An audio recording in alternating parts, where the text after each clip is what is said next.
Story 1. The Rice Jar. How Song Dynasty kitchens stored their staples. Rice in the Song Dynasty was never simply eaten. It was counted, stored, weighed, and observed in its resting place before it ever reached the fire. You can imagine yourself in a quiet Song household, not in the bustling markets of Kaifeng or Hangzhou, but in an ordinary village kitchen, where the focus is not banquets or politics, but the jar in the corner. That jar, usually made of clay, sometimes reinforced with wood or metal bands, sat silently against the wall, often near the stove but never too close to heat or moisture. It was a vessel of boredom, yet one of survival. Without it, rice would mold, be stolen by rodents, or be lost to insects. In Song records, jars of rice were mentioned as frequently as the rice itself. Archaeological findings from rural Zhejiang show fragments of glazed earthen jars, some wide-mouthed, others narrow, each designed for the simple task of keeping dry what the household could not afford to lose. You can imagine the repetitive, dull motions of pouring grain, of scooping it out with wooden ladles, and of sealing the jar with a lid weighed down by stones. No one thought this exciting, yet every grain mattered. The rice jar was not just a container. It was a quiet witness to survival, a mute partner in the everyday life of Song families. But if the jar held such significance, one must ask, what happened when the jar emptied, when rice supplies ran low, and families turned to the markets or their neighbors for replenishment? The quiet hum of Song Dynasty kitchens did not end at the rim of the rice jar. A jar, no matter how large, was finite. Eventually, the dull scrape of the wooden scoop against the clay bottom signaled a problem. The supply was nearly gone. At this point, families across the empire engaged in a set of ordinary yet crucial practices that bound them to markets, to neighbors, and to the bureaucratic systems of grain distribution. Imagine the sound of a lid being lifted, the hand reaching in, and the hollow thud of the scoop on near-empty grains. This moment carried no drama, but it shaped the rhythm of life. The rice jar, once full after harvest or purchase, slowly betrayed scarcity, leading families to consider their options. In wealthier households, servants were dispatched to market early in the morning, baskets slung over shoulders. In smaller homes, women themselves walked to stalls where rice, measured by volume or weighed with handheld scales, was bought in predictable increments. Markets at dawn. In cities like Kaifeng and Hangzhou, markets were not occasional fairs but daily necessities. Rice was delivered by boat along canals or carried by donkey carts into stalls, and merchants shouted their prices as neighbors haggled with a mixture of calculation and fatigue. The Song government, concerned with stabilizing grain prices, often posted officials to monitor transactions, ensuring merchants did not inflate costs during lean months. Records show not only the large wholesale transactions, but also the trivial purchases half a due, a single sheng each one, reflecting the quiet anxiety of managing household supply. Ordinary people often returned home with a few liters of rice balanced in baskets, poured again into the same jar, the cycle of filling and emptying repeating with the inevitability of the seasons. The boring repetition of this task, day after day, was the very fabric of survival. Borrowing and lending.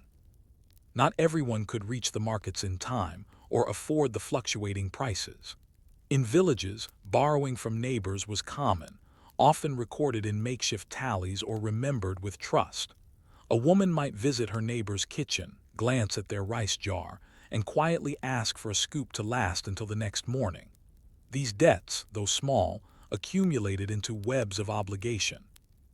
In a society where face and reputation mattered, failure to repay even a few bowls of rice could stain one's standing for years.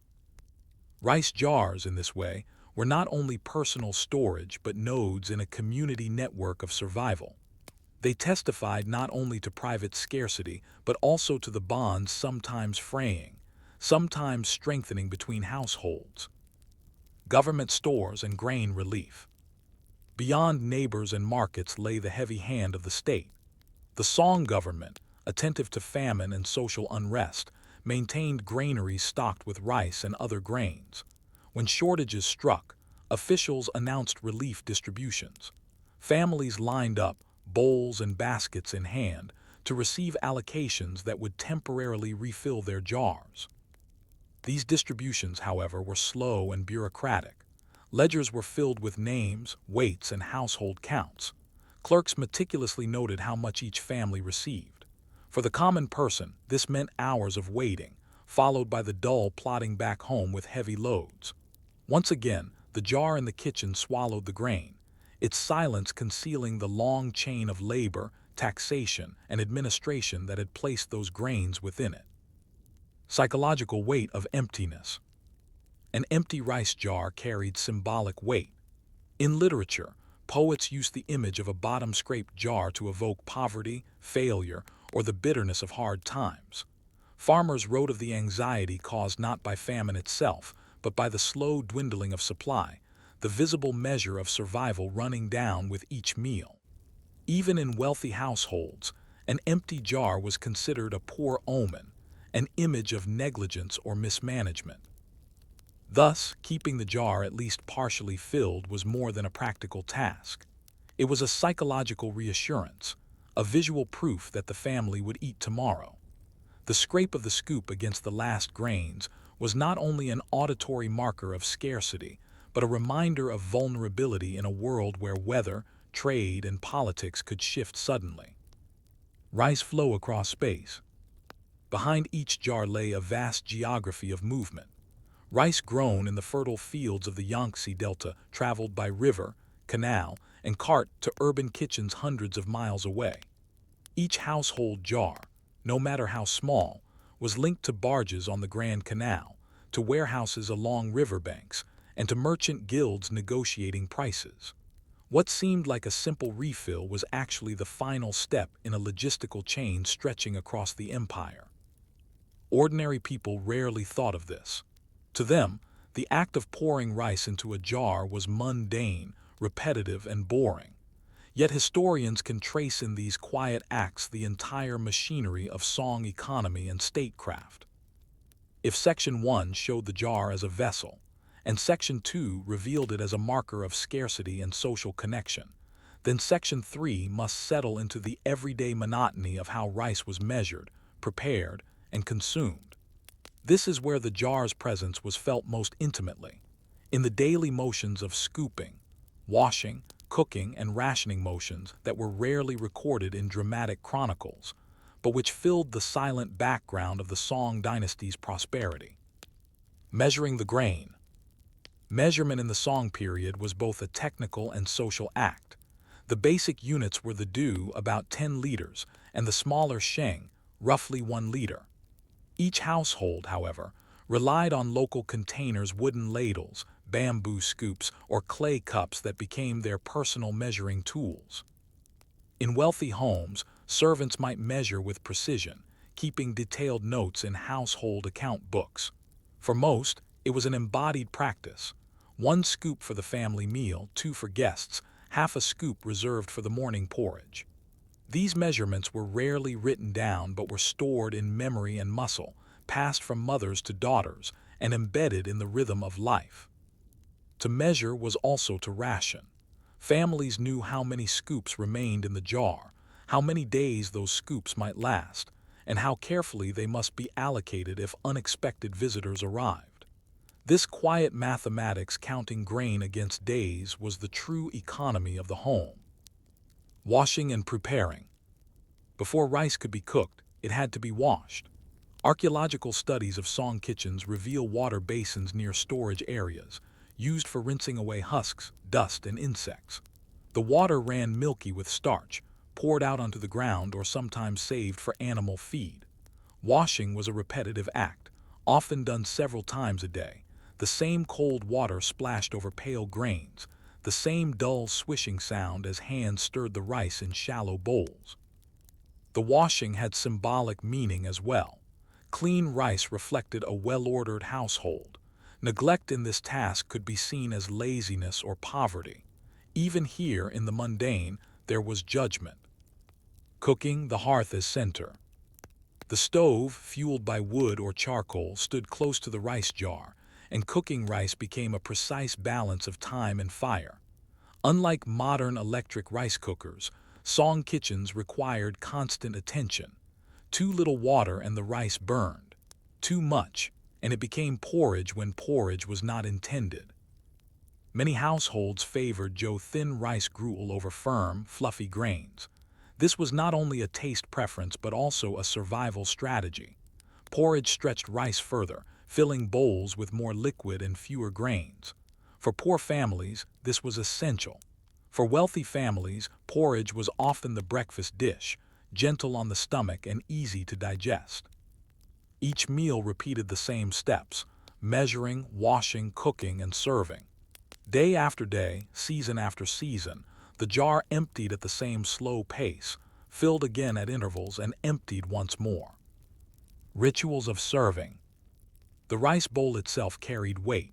In poorer homes, chipped ceramic bowls sufficed. In wealthier homes, glazed porcelain signaled refinement. But regardless of the vessel, rice was ladled out carefully, often with a sense of fairness. Each member of the family received their portion, and guests were served according to rank or respect.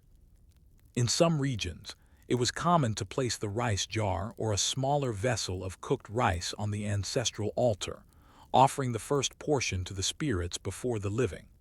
Thus, the jar connected the household not only to markets and neighbors, but also to ancestors, weaving the living into a continuous chain of obligation and remembrance. The silent mathematics of survival.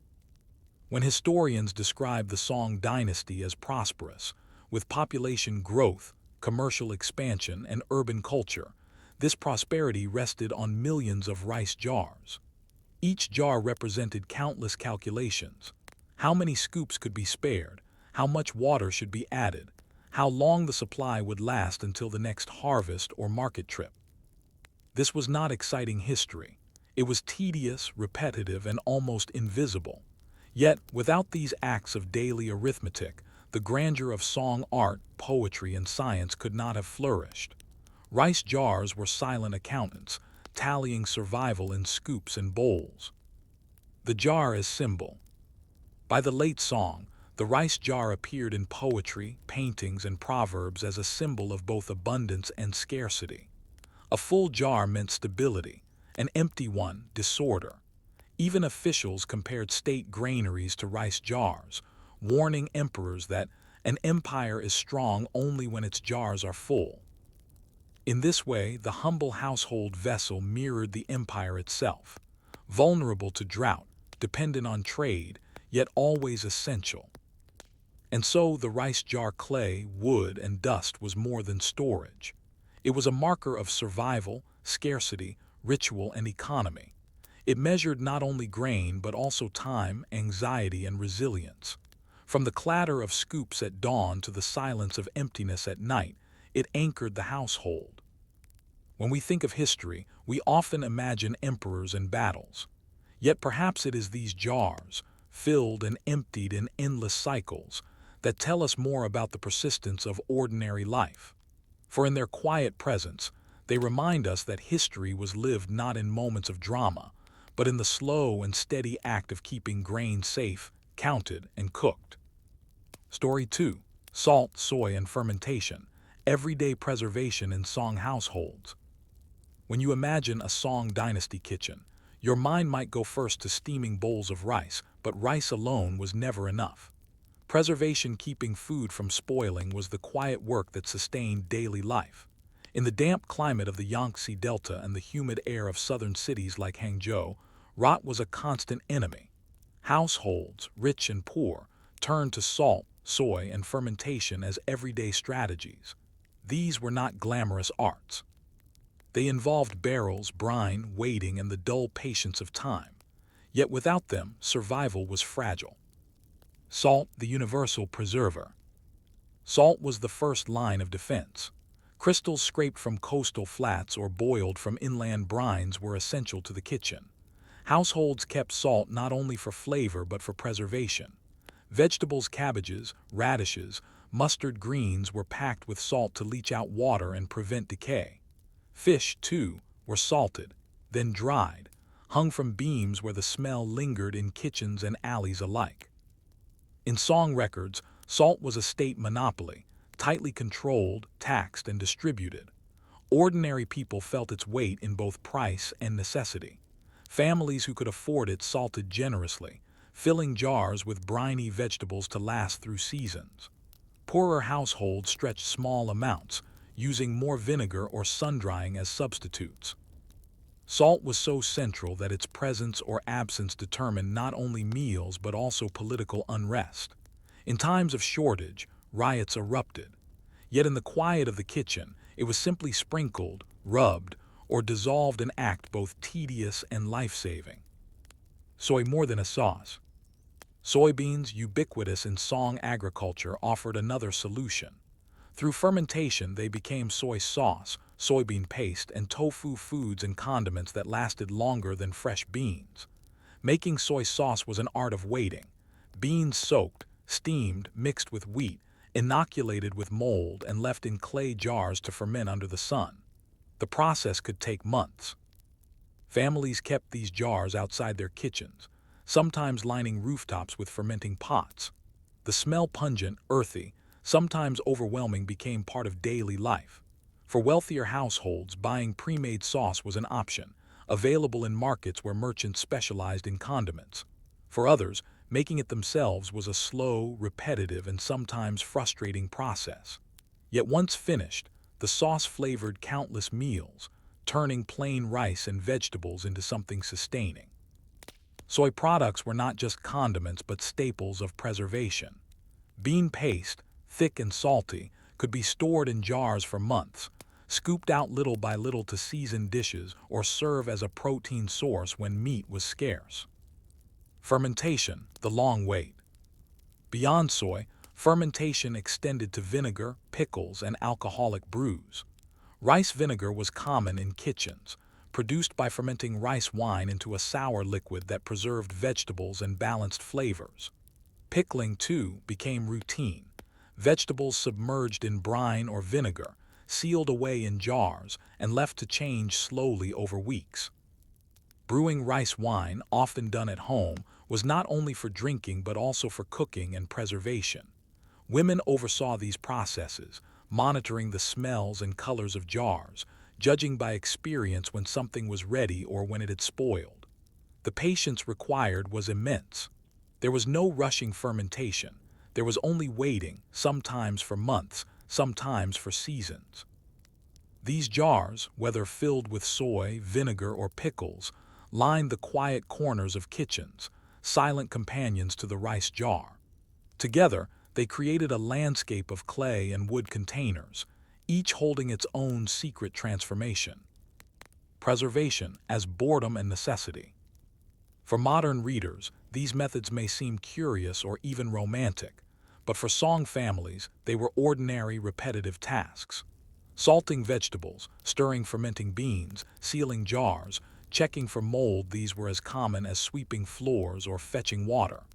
The excitement lay not in the act itself, but in the assurance that, weeks or months later, the household would still have food to eat. Preservation was survival disguised as monotony. It was never finished. Once one jar was emptied, another had to be prepared. Time itself was measured by the cycles of salting, fermenting, and replenishing. The Song kitchen was not just a place of cooking but a small laboratory of preservation. Salt, soy, and fermentation created the flavors that defined daily meals, but they also fought against decay in a humid climate. Yet this raises another question. Beyond the jars and barrels in private kitchens, how did preservation scale to markets, guilds, and the state granaries that supplied entire cities? If salt, soy, and fermentation served as the quiet guardians of household kitchens, their influence extended far beyond the clay jars lined up along walls and rooftops. In the Song Dynasty, preservation was not only a private matter of family survival, but also a public economy of markets, guilds, and state oversight. What began as small acts of salting or fermenting became scaled-up industries that fed cities, supplied armies, and generated tax revenue. Preserved goods in the markets. Step into a Song urban market at dawn. The air carries a medley of smells: fish brined in salt, pickled greens, vats of soy paste, and freshly brewed vinegar. Preserved goods were among the first items available each morning, because they could be transported without fear of immediate spoilage. Unlike fresh vegetables or fish, which wilted or decayed quickly, salted and fermented foods could travel from village to city, surviving the bumps of carts and the damp of canals. Market stalls displayed bundles of pickled mustard greens, jars of bean paste, dried salted fish strung from poles, and even cakes of pressed tofu sold by weight. These items became staples not just for households unable to preserve their own food, but also for travelers, laborers, and city dwellers with limited kitchen space.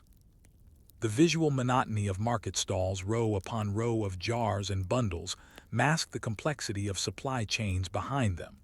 Families who prepared excess pickles or soy sauce often sold their surplus to merchants, who then resold in larger markets.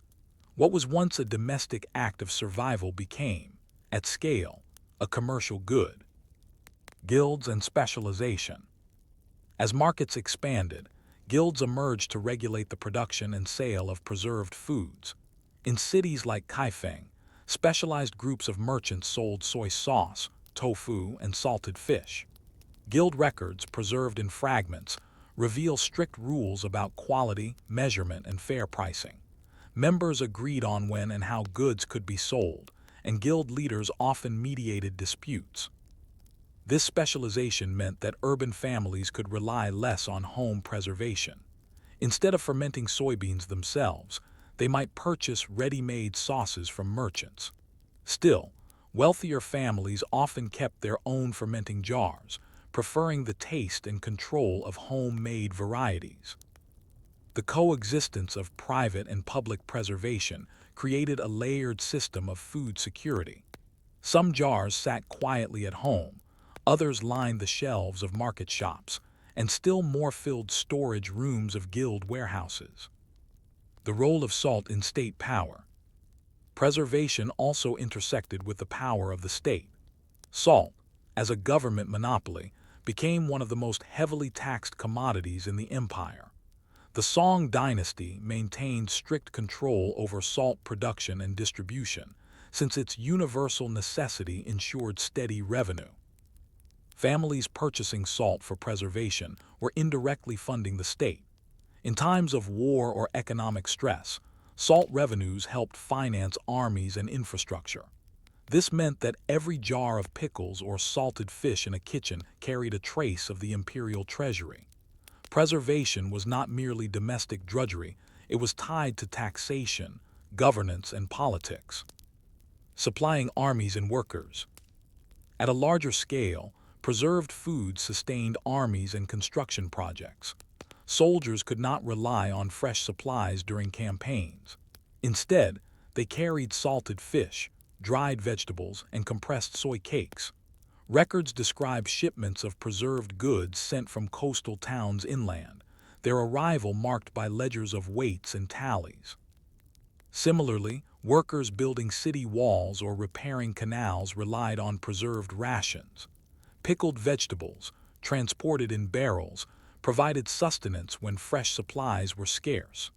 In this way, methods born in household kitchens became the lifeblood of state projects. Preservation as a web of dependence. What emerges from this picture is a web of dependence. The smallest household jar was linked to larger commercial and governmental systems. A single scoop of soy paste from a kitchen jar might trace its origins to a soybean harvest in a distant province, a merchant guild regulating trade, and a state policy on salt taxes. For the families who ate these foods, such connections were rarely acknowledged. They simply salted their vegetables, bought pickles in the market, or scooped paste from a jar. Yet historians can see in these quiet acts the infrastructure of Song commerce and governance. So the kitchen jar was only the beginning.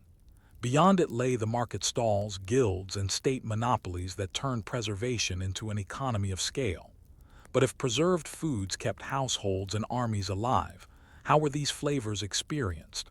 What did it mean on the tongue and in memory to eat salted fish, soy paste, or pickled greens day after day, season after season? In the Song Dynasty, salt, soy, and fermentation were not only strategies of survival, they were also the foundation of taste. The daily meals of ordinary households were shaped by the steady repetition of salted fish, pickled greens, soy paste, and thin rice gruel. These flavors, so ordinary to the Song palate, became markers of season, class, and even memory. What preservation created was not just longevity of food, but the slow shaping of a cuisine, one rooted in monotony yet deeply sustaining. The everyday meal.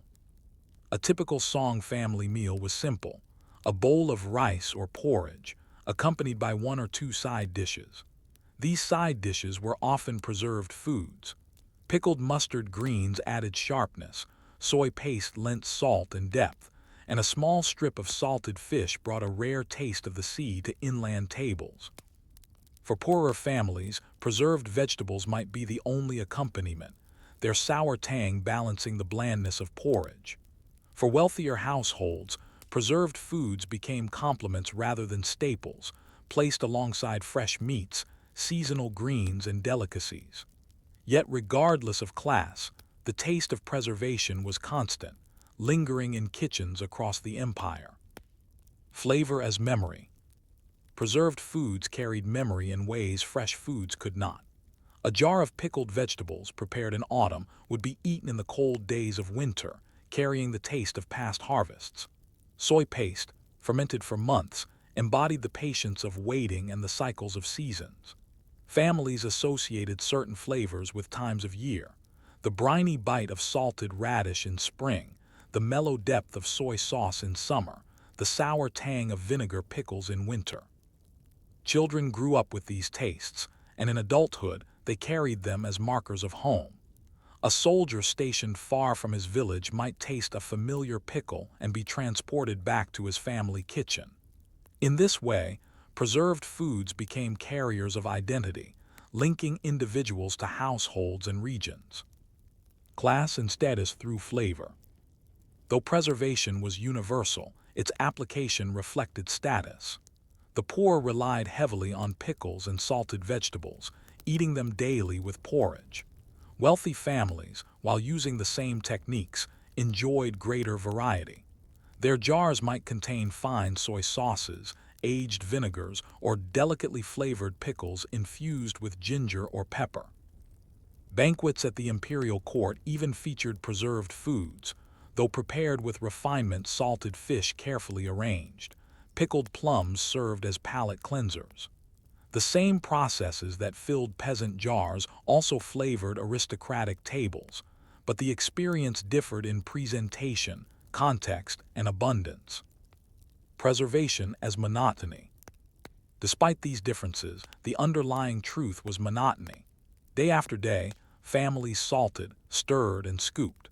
The taste of soy paste was reliable but unchanging. Pickled vegetables shifted little in flavor once matured. Eating preserved foods was an act of endurance as much as enjoyment.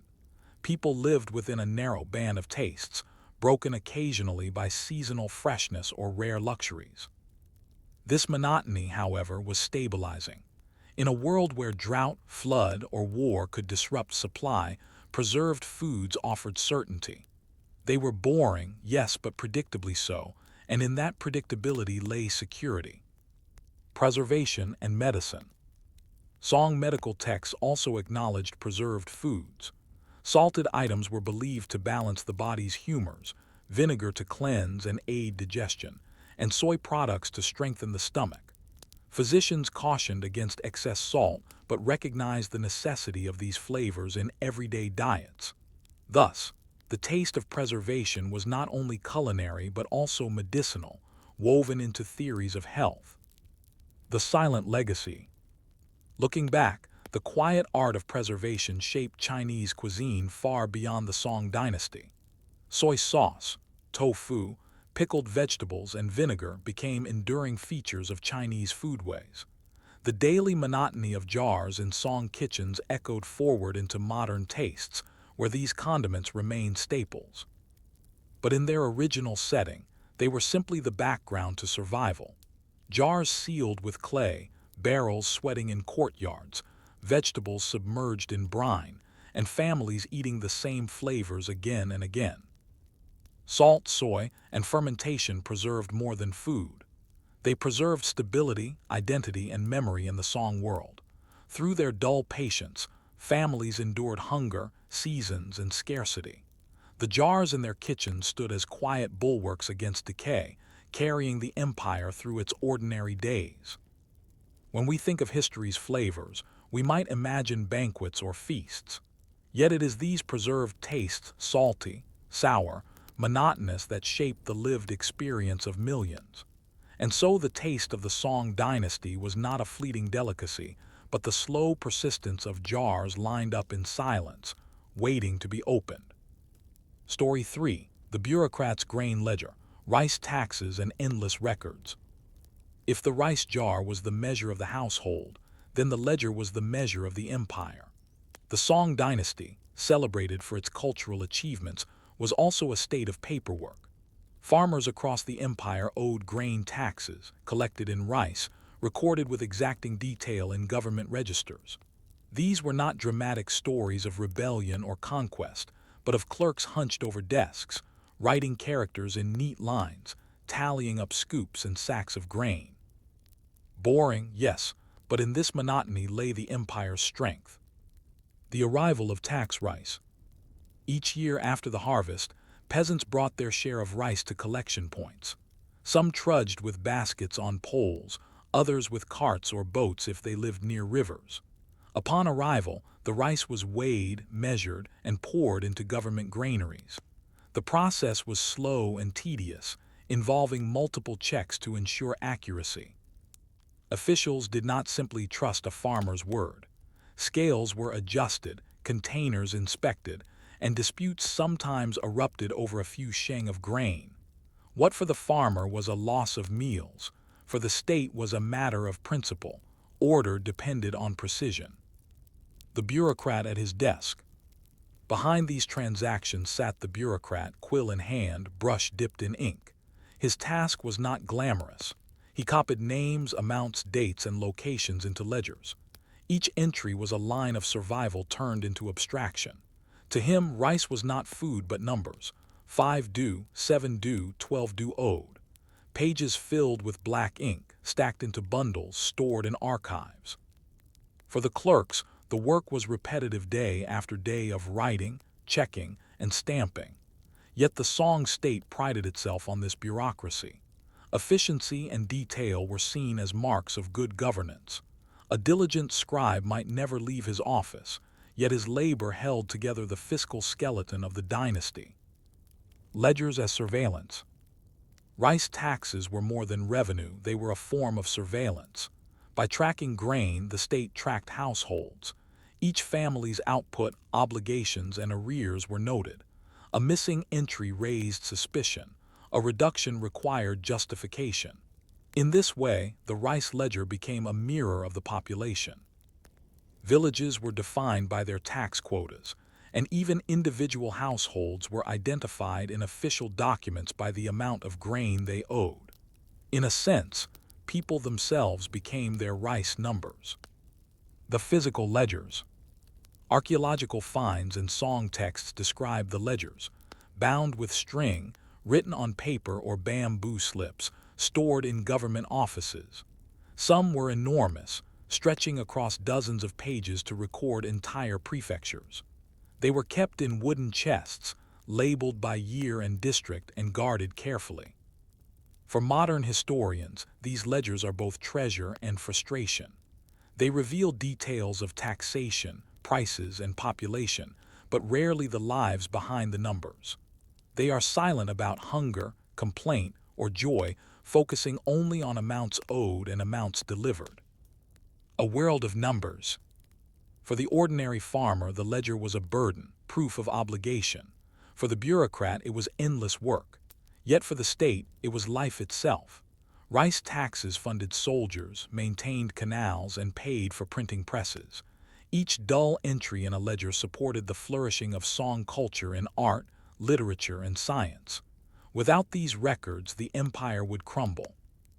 And so the Song dynasty lived by numbers, written slowly, repetitively, with the scratch of brushes on paper. The rice tax did not stop with the tally. Once recorded, grain moved into a larger system: storage, transport, and redistribution. For the Song state, this was not just an economic necessity but a logistical obsession.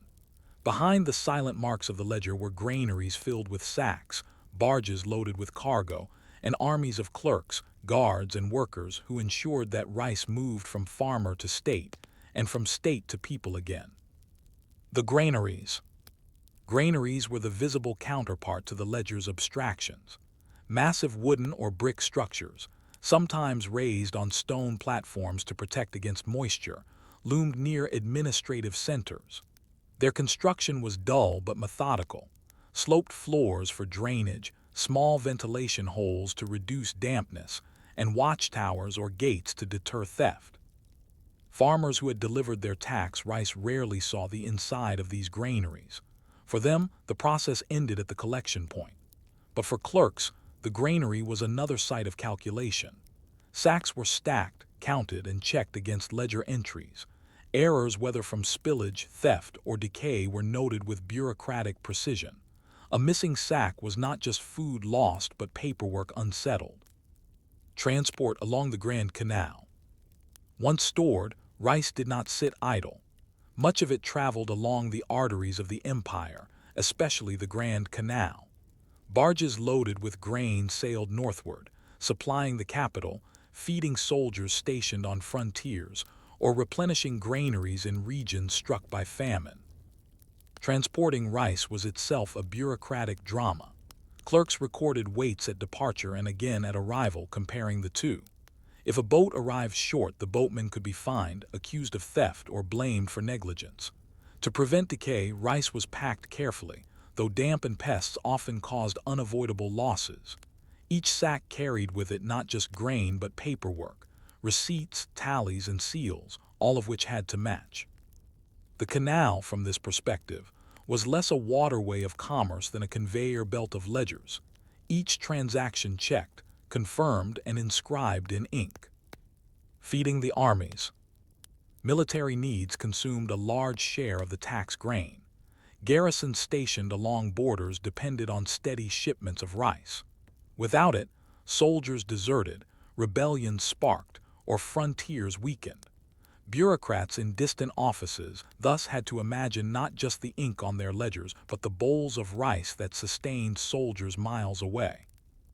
The monotony of paperwork masked a delicate balance. If too much rice was diverted, civilians starved. If too little reached the army, borders collapsed. The Song state lived in constant anxiety over this balance, its clerks recording figures with the awareness that mistakes could ripple outward into disaster. Relief and redistribution. Rice taxes also supported famine relief. In years of flood or drought, the government opened its granaries, distributing measured amounts to afflicted families. The process was once again bureaucratized. Names recorded, quantities allotted, ledgers updated. Yet the system was imperfect. Corruption, delays, and favoritism often meant that relief arrived too late or too little. Still, the principle remained. The ledger did not only extract but also redistributed. It was, in theory, a contract between farmer and state, sealed in ink and grain. Clerks and anxiety. For the clerks themselves, the responsibility was heavy. A mistake in calculation, a ledger that did not match the sacks, could lead to demotion, fines, or punishment. Some left behind notes in private writings, lamenting the tedium of endless tallies. Their days blurred into columns of numbers, their lives consumed by the repetitive act of counting rice that they themselves might never taste. Thus, while farmers labored in fields, clerks labored in records. Both sustained the empire, though in different forms, one with sweat, the other with ink. From ledger to granary to barge, The rice tax became a system of flow, managed by clerks and constrained by ink. But even the most meticulous records could not prevent a deeper problem. What happened when the system itself faltered, when ledgers failed to match reality, and when numbers on a page no longer reflected grain in storage? The Song Dynasty thrived on paper, but paper could not feed mouths. Behind the careful brushstrokes of ledgers lurked errors, corruption, and the fragility of relying on numbers detached from reality. If Section 1 showed how rice was counted, and Section 2 described how it was managed, then this final section must confront the inevitable failures of the system, the cracks in the empire's arithmetic. Errors in counting. Even with scales, measures, and double checks, mistakes were common. A clerk might miscopy a figure, reverse a digit, or lose track in the middle of a long day. Once entered, such errors traveled forward through the system, multiplying with each new tally.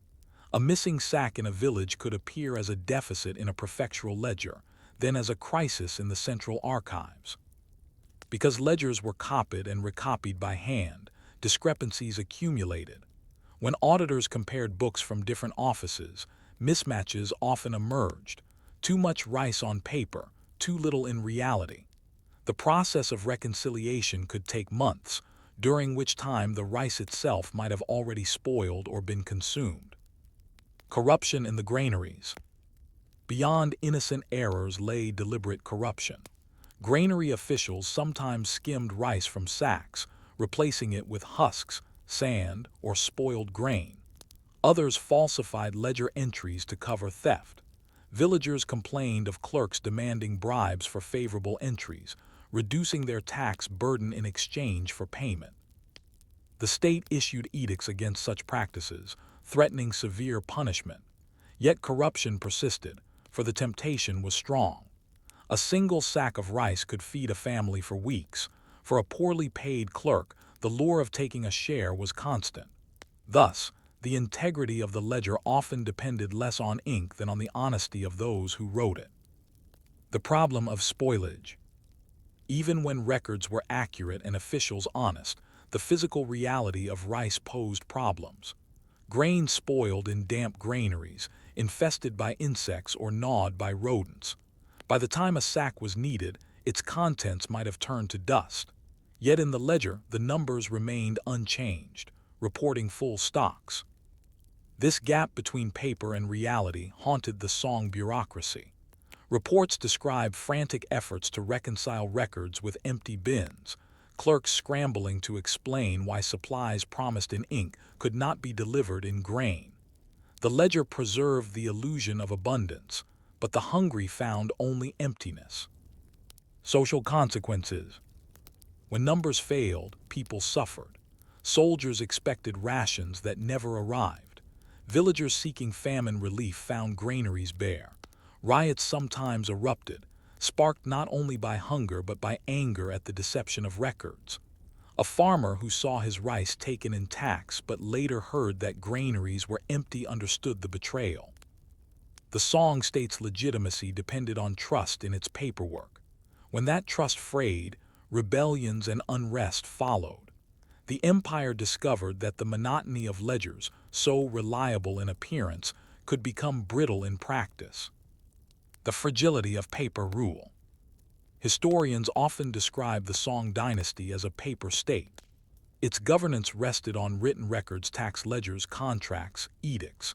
This reliance brought both strength and weakness. On the one hand, it allowed for unprecedented detail and order. On the other, it made the state vulnerable to the limits of paper, errors, falsification, and the gap between writing and reality. Rice, heavy and perishable, resisted the clean lines of ink. It spoiled, disappeared, and slipped through cracks, refusing to stay obedient to numbers. The bureaucrats might fill page after page, but the empire lived or starved on the grain itself, not the marks that represented it. The quiet legacy. And yet, despite these flaws, the system endured. Most of the time, enough rice moved through the channels to sustain armies, support cities, and keep famine at bay. The ledgers, though imperfect, gave the state a framework to manage a vast and growing population. Their monotony built stability, even if their cracks revealed fragility. In this sense, the grain ledgers of the song were both dull and profound. They were records of obligation, symbols of order, and mirrors of society. They tell us less about individual lives than about the machinery of governance that pressed those lives into numbers. The rice ledger was never simply ink on paper. It was a lifeline, a burden, a temptation, and a fragile mirror of reality.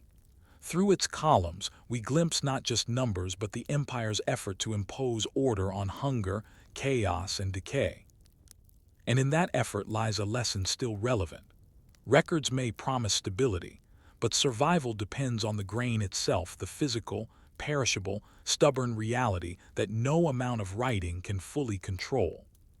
Story 4. Stone mills and wooden pestles, grinding rice for everyday meals. When you picture a Song Dynasty kitchen, it is easy to imagine rice bowls steaming on the table. But before rice reached the bowl, it was often transformed, pounded, ground, sifted, and cooked into forms beyond simple grains. Behind this transformation were tools, heavy stone mills, wooden pestles, and mortars that stood as everyday companions in households across the empire. They were not glamorous instruments, yet they carried the weight of survival. The sound of pounding and grinding echoed through villages and towns, a monotonous rhythm that marked the labor of daily meals. Mortars and pestles in the household. The simplest tool was the mortar and pestle, made of wood or stone. Families used them to husk rice, pound it into flour, or grind small amounts for cooking. Women bent over the mortar, rhythmically striking with a pestle, sometimes for hours at a time. The process was tiring, repetitive, and often shared among household members to lighten the load. Rice flour, once produced, became the base for cakes, dumplings, or medicinal preparations. Though rice could be eaten whole, flour allowed greater versatility. The pestle, rising and falling, became a symbol of both labor and sustenance, its dull thud carrying through kitchens day after day. The stone mill. Larger households or communities pooling resources owned stone mills. These were circular stones, sometimes turned by hand, sometimes by animal power. Grain was fed into the central hole, ground between the stones as they rotated, and collected as flour at the edges. Operating a mill was no less tedious than pounding with a pestle. The turning required steady force, often performed in pairs or shifts. Villagers sometimes shared mills, bringing their grain in baskets, waiting their turn and gossiping while the stones slowly turned.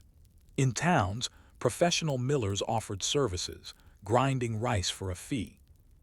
The sound of grinding stones, low and constant, became part of the background of daily life. It was not celebrated in poetry, rarely described in literature, yet it underpinned the meals that sustained millions. Rice beyond the grain. Grinding opened new culinary possibilities. Rice flour was used to make noodles, cakes, and pancakes, foods that offered variety beyond the monotony of porridge. In southern regions, rice cakes became festival staples, their preparation requiring hours of pounding and steaming.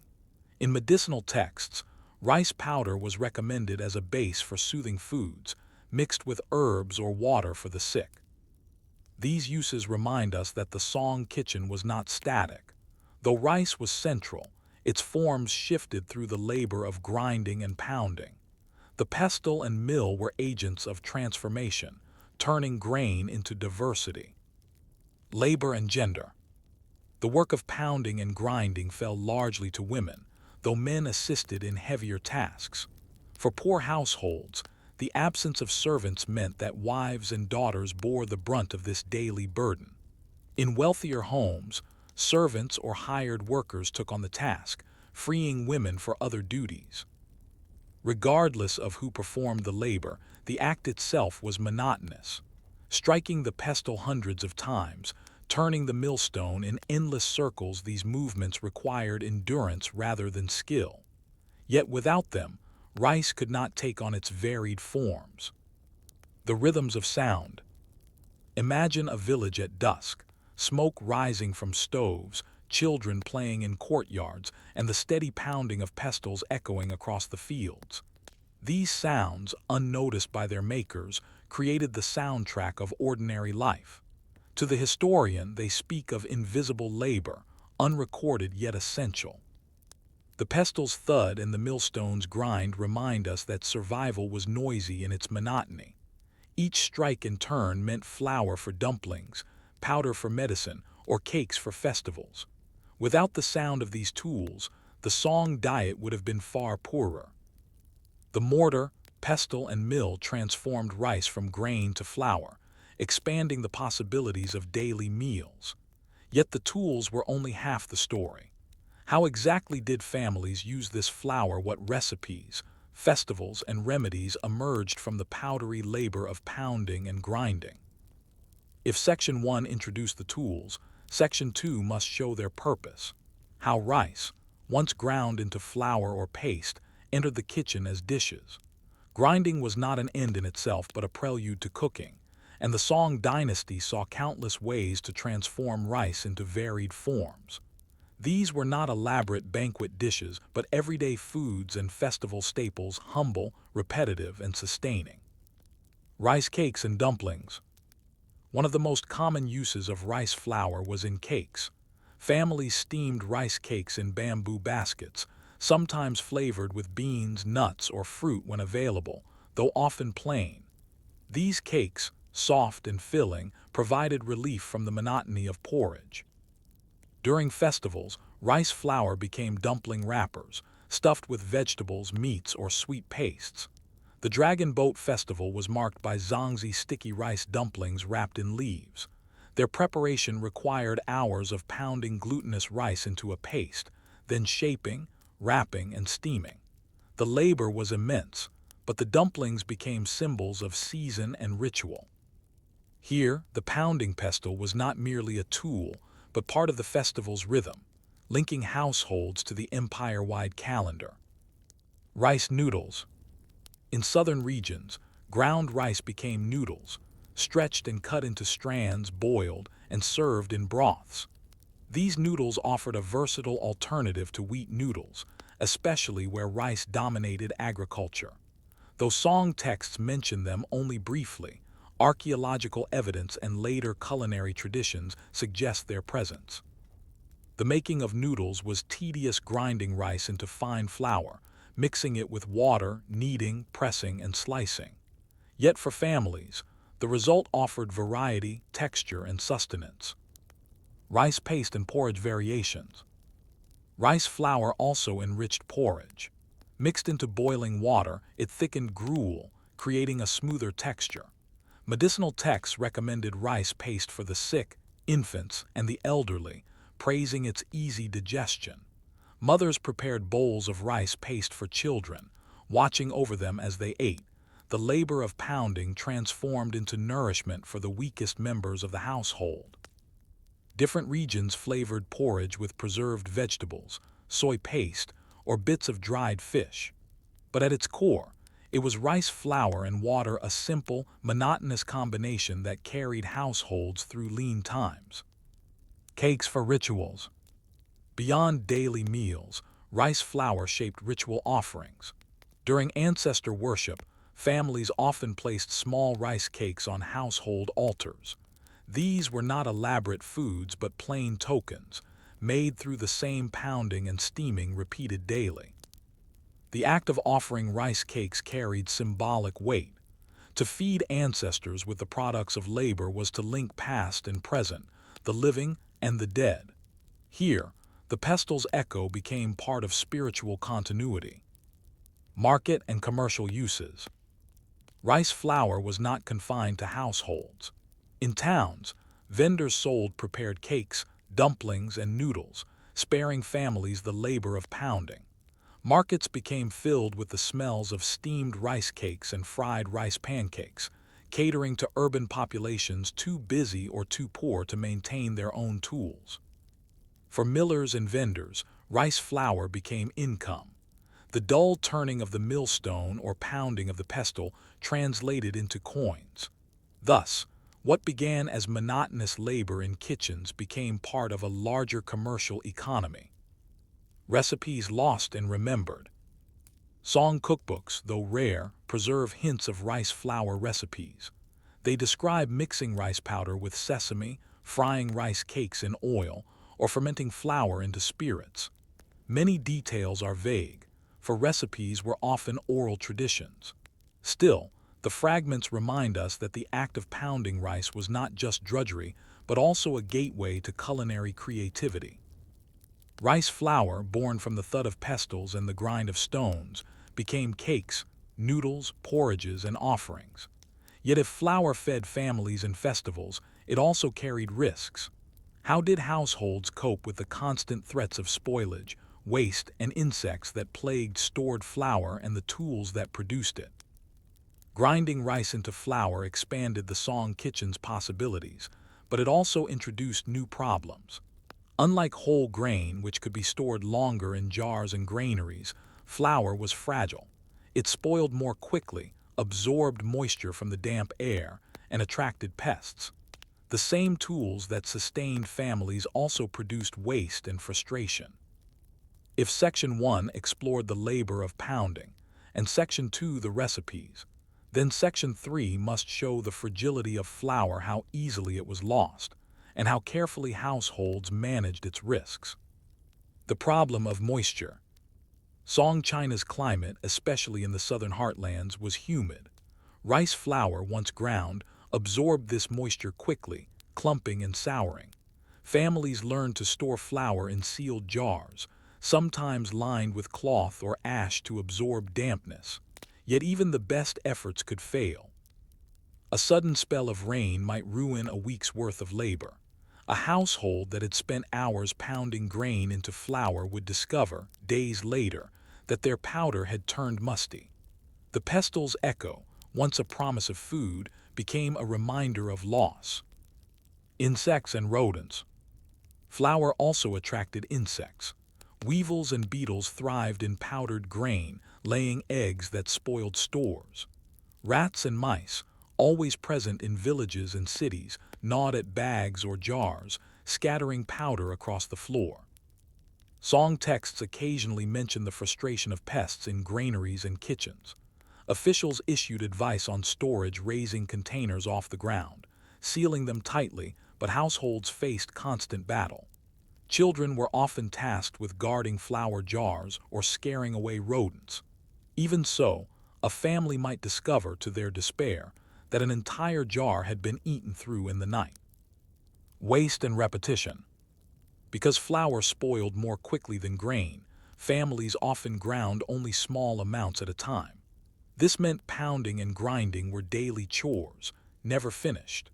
The pestle rose and fell not as a one-time effort but as a repeating cycle. The monotony of the task was matched by the monotony of its necessity. Flour made today, spoiled tomorrow, ground again the next. This repetition, dull as it was, shaped daily schedules. The sound of pestles was heard at predictable times: morning preparations, evening tasks. Grinding became part of the clock of life, its rhythm as regular as meals themselves. Shared mills and contamination. In towns and villages where families shared mills, contamination was another risk. If one family's rice was damp or moldy, it could spread to others. Complaints arose, but options were limited. Not everyone could afford private tools. Millers themselves bore blame when flour spoiled, accused of negligence or dishonesty. Disputes over spoiled flour occasionally entered local records, small echoes of frustration preserved in bureaucratic ink. Persistence despite loss. Despite these challenges, households persisted. Spoiled flour was sometimes fed to animals, turned into paste for fuel, or discarded with resignation. The loss of labor was frustrating, but the cycle continued. Grinding was too central to abandon. Families accepted spoilage as inevitable, weaving it into the rhythm of survival. The hidden cost of variety. Grinding rice promised variety: cakes, noodles, dumplings, but that variety carried a hidden cost of labor and waste. Poor households often abandoned flour altogether, sticking to whole grains and porridge to avoid the risk of spoilage. Wealthier families could afford losses, treating flour as an experiment in taste rather than a necessity. Thus, even in the realm of food, class shaped risk. For the poor, flour was precious and precarious. For the wealthy, it was expendable. Yet in both kitchens, the pestle still struck, the stone still turned, and flour still passed through countless hands. Stone mills and wooden pestles transformed rice, but they also revealed its fragility. Flour was both opportunity and risk, its creation a noisy, repetitive task bound always to the threat of loss. The tools of pounding and grinding were monuments not to innovation, but to endurance, their dull rhythms echoing across villages and cities alike. And so, in the Song Dynasty, the true story of rice was not only the jar that held it or the taxes that counted it, but also the thud of pestles and the grind of stones, sounds that spoke of labor, monotony, and the fragile work of feeding an empire. Story 5: Tea and Rice Porridge, Breakfast Rituals in Southern Song Towns. Breakfast in the Song Dynasty was not a feast but a ritual of simplicity. In southern towns like Hangzhou, where canals glistened in the morning haze and vendors set up their stalls at dawn, the day began with rice porridge, joe, and tea. The pairing was unremarkable, yet it was repeated every morning by millions, shaping the rhythm of life. Unlike banquets or festivals, breakfast was the most ordinary of meals, consumed in silence before the labor of the day. Rice porridge as daily fuel. Rice porridge, or joe, was the foundation of the morning. Cooked with excess water, the grains broke down into a thin gruel that filled bowls cheaply and stretched supplies. Families of modest means relied on porridge not only for breakfast but often for dinner as well, its blandness offset by pickled vegetables or a dash of soy paste. The porridge pot was usually the first vessel placed on the stove each morning. Women stirred as the fire crackled, the smell of rice mingling with smoke. Its preparation was forgiving. It required little attention once boiling, leaving time for other chores. By the time children awoke, bowls of steaming gruel were ready, ladled from the same pot used every day. Tea as companion. If porridge filled the stomach, tea sharpened the mind. By the Song period, tea drinking had become a widespread practice, not confined to elites. Households brewed simple green teas or powdered teas whisked into froth. Vendors sold tea in markets, while wealthier homes maintained tea sets of porcelain and bamboo whisks. At breakfast, tea served multiple purposes. It cut through the heaviness of porridge, aided digestion, and provided stimulation for the day's work. Even in poor homes, a few leaves steeped in hot water offered comfort. For merchants and officials, tea became part of morning routines, sipped while reviewing documents or preparing for journeys. Vendors and street stalls. In bustling towns, not all families prepared their own breakfast. Street vendors offered porridge and tea to laborers rushing to work. Clay pots of gruel simmered over coals, ladled into bowls for a few coins. Tea stalls, often clustered near bridges and markets, served as meeting places where men exchanged gossip before dispersing to their trades. For the poor, buying from vendors was sometimes cheaper than cooking at home, especially when fuel was scarce. These stalls filled mornings with noise, the calls of sellers, the clatter of bowls, the hum of conversations mingling with the steam of porridge.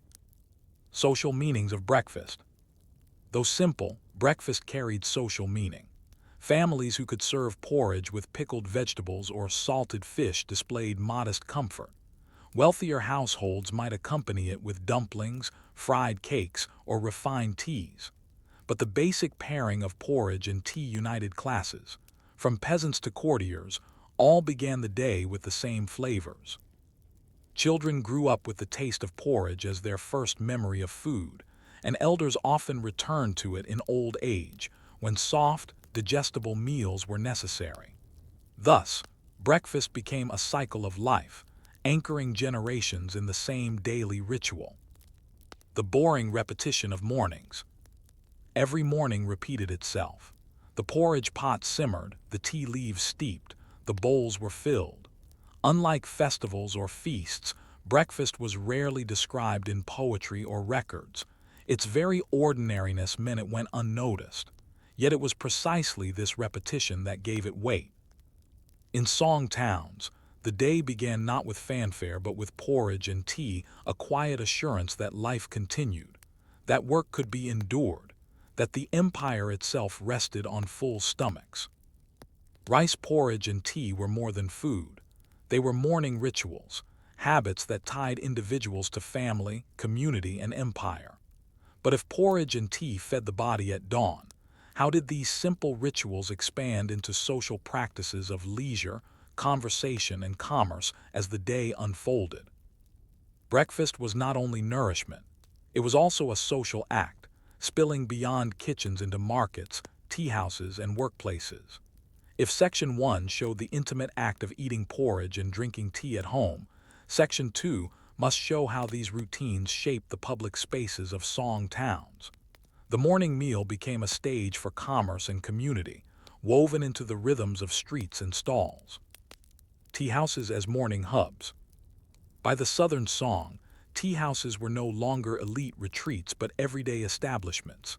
In Hangzhou, the capital, hundreds of tea houses dotted the city, ranging from elegant halls with bamboo screens to small stalls along alleyways. Mornings saw their busiest hours. Officials, scholars, merchants, and laborers all gathered over steaming cups. Discussions ranged from poetry to politics, gossip to trade. Some tea houses even employed storytellers, drawing crowds before the workday began. The simple act of drinking tea, therefore, extended breakfast into a form of leisure and public conversation. For workers, tea houses offered more than refreshment. They were sites of networking. A craftsman might find an employer, a boatman might hear of new shipments, or a clerk might exchange news with colleagues. Tea, modest in itself, became a currency of connection. Porridge vendors and early commerce. Street stalls selling porridge became microcosms of commerce. Vendors purchased rice in bulk, simmered it overnight, and sold bowls by morning. Their customers, dock workers, cart pullers, scribes rushing to offices, ate quickly, sometimes standing. These stalls ran on thin profits, relying on steady repetition rather than variety. For many, the vendors' porridge was their daily breakfast, cheaper than cooking at home when fuel costs were counted. A single coin bought a bowl of gruel, an extra coin added pickles or salted fish. The monotony of the offering was its strength. Customers knew exactly what to expect, day after day. Social layers revealed in food. While porridge and tea were shared across classes, subtle differences marked status. In wealthier homes, porridge might be made with polished white rice, smooth and refined. Among the poor, husked or broken rice was used, leaving a coarser texture. Teas, too, varied. Elites enjoyed fine powdered teas whisked into foam, while ordinary folk steeped coarse leaves in simple cups. Yet in the bustle of tea houses and stalls, these distinctions blurred. A scholar sipping fine tea might sit within earshot of a porter drinking boiled leaves. The same space held both, unified by the morning ritual. Morning as rhythm of the city. In southern Song towns, the timing of breakfast shaped the pulse of the city. Vendors lit fires before dawn, porridge pots bubbled as roosters crowed. By sunrise, markets were filled with eaters. Officials left tea houses for offices, laborers departed for docks, and children hurried to schools. Breakfast, though brief, set the rhythm for the day's activity. Its monotony was also its orderliness, an invisible clock marking the start of urban life. Tea as culture, porridge as necessity. Tea and porridge complemented each other in meaning. Porridge was necessity, filling bellies with bland sustenance. Tea was culture, stimulating conversation, sharpening wit, and encouraging reflection. Together, they shaped mornings into more than routine. They embodied the balance between survival and social life. Breakfast in the Song was more than food, it was a daily stage where necessity met leisure, where porridge filled the body and tea fueled conversation. But if mornings began with such simple rituals, how did these habits reflect broader changes in Song society, its growing cities, expanding trade, and evolving culture of consumption? If Section 1 described the private act of eating porridge and sipping tea, and Section 2 revealed the public spaces where these foods connected people, then Section 3 must step back. The humble morning meal of porridge and tea was not only routine, it mirrored the broader transformations of the Southern Song world: urban growth, commercial expansion, and the changing culture of daily life. The urban expansion of Hangzhou. Hangzhou, the Southern Song capital, was one of the largest cities in the world by the 12th century, home to perhaps 1 million residents. Each morning, countless pots of porridge simmered and countless cups of tea were brewed. This scale of repetition reveals the density of urban life. The very existence of so many tea houses and porridge stalls was possible only because of urban markets that brought rice, firewood, tea leaves, and condiments into the city daily. In this sense, breakfast was an indicator of infrastructure. Canals and cart roads kept porridge pots full and teacups warm. Trade networks in every bowl. Tea leaves came from mountainous plantations in Fujian and Jiangxi. Rice was harvested in the Yangtze Delta and ferried along canals. Salt for pickles arrived from distant saltworks. Even the humble bowl of porridge and tea represented a vast network of trade. When a dock worker in Hangzhou slurped porridge before his shift, he was unknowingly participating in an economy that tied him to distant farmers, merchants, and transport workers. Breakfast, while simple, was a visible endpoint of invisible systems. Cultural refinement and everyday life. The Song period is famous for the refinement of daily culture. Scholars wrote poems about tea, developed rituals of whisking and serving, and painted serene images of tea gatherings. Porridge, by contrast, remained largely ignored in high culture, too humble to inspire art. Yet together, they represented the spectrum of Song life: tea as elegance, porridge as survival. This coexistence of refinement and necessity was characteristic of the dynasty. Even as scholars debated aesthetics, ordinary families stirred porridge pots. Breakfast unified these worlds, though in different registers. Generational continuity. For children, porridge was the first solid food. For elders, it was the last comfort in old age. Tea, too, followed the life cycle. First sipped as a mild drink in youth, relied upon in adulthood for focus, and savored in old age for companionship. Thus, breakfast rituals tied generations together. The same porridge pot simmered for decades, its surface darkened by years of fire. The same tea bowls passed from parent to child. In these objects, the continuity of life was preserved. The monotony that bound society. Repetition defined the morning meal. The porridge pot was set on the fire each dawn, the tea leaves steeped or whisked in predictable motions. What might seem monotonous was, in fact, stabilizing. Across cities and villages, from rich homes to poor, the same sequence played out each day. This monotony was the empire's invisible glue. It made mornings predictable, provided nourishment for labor, and set the tone for a society that prized order and endurance. Tea and rice porridge, consumed each morning in the Southern Song, reveal how ordinary rituals sustain extraordinary civilizations. They were simple, repetitive, and often unnoticed, yet they fed bodies, anchored routines, and mirrored the networks of trade and culture that defined the era.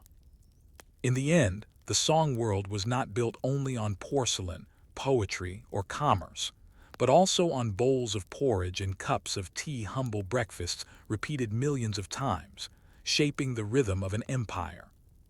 Story 6: Bridges of Rice Trade, the Grand Canal and its cargo boats. If the rice jar sustained the household, and the grain ledger sustained the bureaucracy, Then the Grand Canal sustained the empire itself. Stretching over 1,000 miles, this artificial waterway connected the fertile rice fields of the Yangtze Delta to the northern capitals. Its bridges, locks, and endless boats turned the slow, monotonous movement of rice into the lifeblood of the Song state. To the people who lived along its banks, the canal was not a marvel but a backdrop: muddy water, barges creaking, boatmen shouting, clerks recording, bridges arching overhead. Yet in its monotony lay power. The empire's survival depended on this dull traffic, day after day, year after year. The flow of grain. Each autumn after harvest, rice was loaded onto barges in the south. Sacks were carried down from granaries, stacked in boat holds, and covered with mats to protect against rain. Boatmen steered these cargoes northward, poling or rowing in shallows, raising sails when the wind permitted. The pace was slow, measured in weeks and months, but steady. The canal's waters bore more than rice. They bore the weight of imperial stability. The northern capitals, Kaifeng in the early Song and later Hangzhou after its relocation, depended on southern rice. Without the canal, famine would have stalked the courts and garrisons. Bridges as silent witnesses. Bridges lined the canal, from simple wooden crossings to grand stone arches. Travelers crossing these bridges looked down at barges inching beneath them. Some bridges became local landmarks, painted by artists, mentioned in poems, and remembered for the ceaseless passage of grain. Yet for most who crossed them daily, bridges were banal. They were places of tolls, bottlenecks, and the stink of canal water.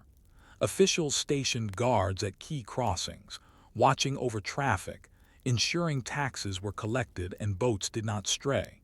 The bridge was not only stone and wood, it was surveillance. The boatman's life. Boatmen lived their lives on the water. They hauled rice not once but endlessly, season after season. Their work was grueling, pulling ropes along muddy banks, fighting currents, repairing leaks. They slept in cramped cabins, ate simple porridge, and endured the monotony of water and cargo. For their labor, boatmen received little recognition. They appear in records only as numbers: how many boats carried grain, how many sacks arrived. Yet their endurance was essential. Without their repetitive labor, the ledgers of clerks and the meals of soldiers would have remained empty. Monotony as security. The canal's greatest achievement was not speed or elegance but predictability. Barge after barge, bridge after bridge, season after season, it never ceased. Its monotony provided security. For the empire, dull repetition was preferable to drama. And so, the Grand Canal, with its bridges and boats, became a landscape of boredom that fed an empire. The Grand Canal carried rice steadily, but the question remains: how did the state ensure that this fragile chain of water, boats, and bridges held together what bureaucratic, technical, and human systems kept the flow intact against floods, theft, and decay? The Grand Canal's steady flow of rice was no accident. Behind its barges and bridges stood layers of organization: bureaucrats issuing tallies, engineers maintaining locks, guards patrolling crossings, and workers dredging silt. If Section 1 showed the canal as the empire's artery, Section 2 must show the hands and minds that kept blood moving through that artery. Bureaucratic oversight. Each shipment of rice was tracked through paperwork. Before loading, officials weighed sacks, sealed them with wax or stamps, and issued receipts to boatmen. Upon arrival at the next checkpoint, sacks were reweighed, seals checked, and tallies compared. Errors were treated with suspicion. If sacks were missing or lighter than recorded, boatmen faced penalties. Sometimes they were fined, sometimes beaten, occasionally dismissed. For clerks, discrepancies risked demotion or worse. Thus, every shipment became a bureaucratic ritual: weigh, record, seal, and repeat. The monotony was intentional. By drowning transport in paperwork, the state tried to reduce theft and loss. But this made the canal as much a river of records as of water. Engineering the waterway. The canal itself required constant maintenance. Silt clogged channels, weeds slowed boats, floods damaged banks. Workers dredged mud, repaired embankments, and replaced wooden planks of locks. These tasks were repetitive, seasonal, and largely invisible. Bridges, too, needed care. Wooden spans rotted in humidity, stones shifted under weight. Teams of laborers scraped moss, repaired joints, and reinforced arches. To passers-by, a repaired bridge was unremarkable. To the state, it was essential. Lock technology, developed during the Song, allowed barges to move across varying water levels. These wooden gates, opened and closed with laborious effort, slowed travel but prevented disasters. Operating a lock was dull, repetitive work, but without it, the canal would have been useless. Guarding against theft. Rice was valuable, and theft along the canal was common. Boatmen sometimes siphoned off small amounts, while bandits attacked shipments. To deter this, guards patrolled bridges and checkpoints. Records note soldiers stationed at strategic points, their duties less about fighting and more about watching, verifying, and reporting. For soldiers, canal duty was monotonous. They stood on bridges, counted barges, checked seals, and collected tolls. Yet their presence reassured the state that rice would not vanish unseen. Human cost of the system. The canal's operation consumed thousands of lives. Boatmen strained their bodies hauling ropes along towpaths. Laborers worked waist-deep in mud to dredge channels. Clerks hunched over desks, writing figures until their hands cramped. This labor was poorly rewarded but indispensable. To the empire, their work was faceless. To their families, it was survival. Behind every barge of rice lay not just sacks of grain but the monotony of human endurance. Fragility beneath stability. Despite this apparatus, the canal remained fragile. Floods could breach banks, corrupt officials could falsify records, and drought could lower water levels, halting shipments. The state fought these uncertainties with paperwork and labor, but never fully conquered them. Stability was always provisional, achieved only through endless repetition of maintenance and control.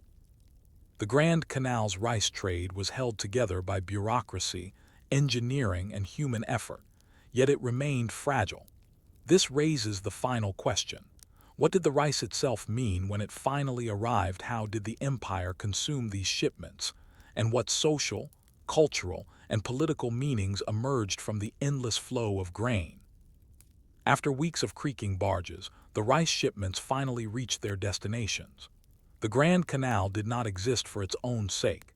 It existed to feed cities, armies, and courts. If Section 1 described the canal's steady rhythm, and Section 2 explained how that rhythm was maintained, then Section 3 must follow the rice to its end into bowls, policies, and the larger meaning of its movement. Feeding the cities.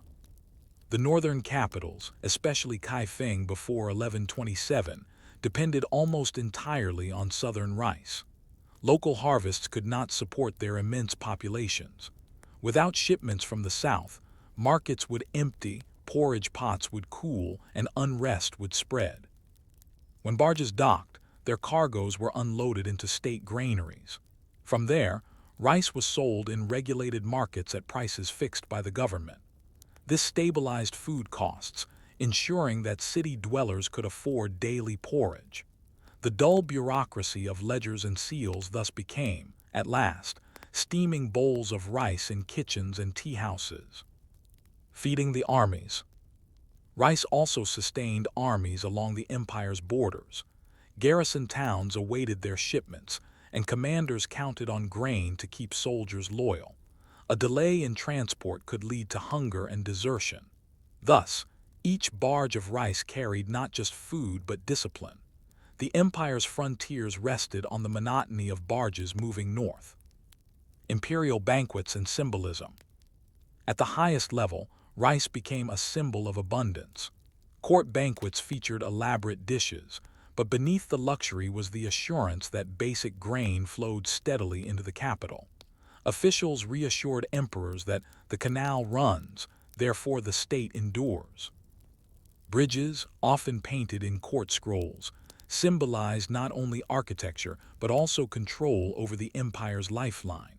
To cross a bridge was to cross the path of empire itself. Rice as political stability. The flow of rice along the canal was political stability in material form. So long as barges arrived, the population remained calm, the army fed, and the court secure. When shipments faltered due to flood, corruption, or war, unrest followed. Riots in cities, mutinies in armies, and rebellions in provinces often began with empty markets and silent porridge pots. Thus, the Grand Canal was more than an engineering marvel. It was the pulse of the empire. Its monotony, boats creaking, bridges arching, clerks recording, was the foundation of peace. The meaning of flow. For ordinary people, the canal's rice was invisible once consumed. They saw only bowls of porridge in the morning or sacks in the market. Yet behind each meal lay the invisible labor of boatmen, clerks, and laborers, and the long journey across water. Historians today recognize that this flow was not just physical but symbolic. The canal tied the empire together, north and south, household and court, bowl and ledger. Its monotony was its meaning, the ceaseless, uneventful passage of grain that allowed culture, art, and life to flourish elsewhere. Closing reflection for Story 6. The Grand Canal, with its bridges and boats, was the Song Dynasty's artery of survival. It carried not just sacks of rice but the stability of an empire. Behind its monotony lay an enduring truth. Civilization depends less on drama than on the repetitive flow of necessities, carried quietly along the water.